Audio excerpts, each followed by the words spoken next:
श्रीमद् भगवद गीता का द्वितीय अध्याय सांख्य योग पूरी गीता का सबसे महत्वपूर्ण अध्याय माना जाता है, क्योंकि इसमें भगवान श्री कृष्ण ने संपूर्ण गीता के ज्ञान का सार संक्षेप में दे दिया है। इसे गीता का सार भी कहा जाता है।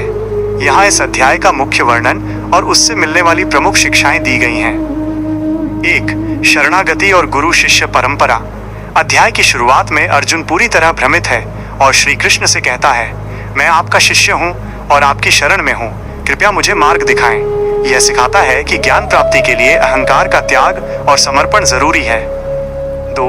आत्मा की अमरता, सांख्य ज्ञान। श्री कृष्ण अर्जुन के शोक को दूर करने के लिए सबसे पहले उसे शरीर और आत्मा का भेद बताते हैं। आत्मा अमर है।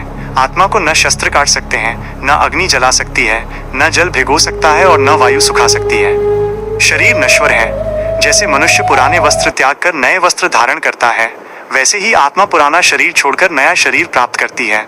इसलिए मृत्यु का शोक करना व्यर्थ है। 3. स्वधर्म और क्षत्रिय कर्तव्य। भगवान याद दिलाते हैं कि एक सामाजिक प्राणी होने के नाते हमारे कुछ कर्तव्य स्वधर्म हैं। अर्जुन के लिए युद्ध करना उसका धर्म था।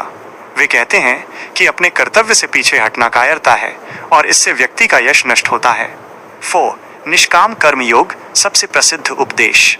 इसी अध्याय में श्री कृष्ण कर्म का वो सिद्धांत देते हैं जो आज भी प्रबंधन और जीवन जीने की कला का आधार है। कर्मण्येवाधिकारस्तेमा फलेषु कदाचन, अर्थात तुम्हारा अधिकार केवल कर्म करने पर है, उसके फल पर नहीं।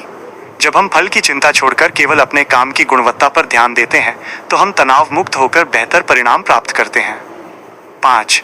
स्थित प्रज्ञ के लक्षण। अध्याय के अंत में अर्जुन पूछता है कि एक स्थिर बुद्धि वाला व्यक्ति स्थित प्रज्ञ कैसा होता है। श्री कृष्ण बताते हैं कि ऐसा व्यक्ति न तो दुख में विचलित होता है और न ही सुख में बहुत उत्साहित।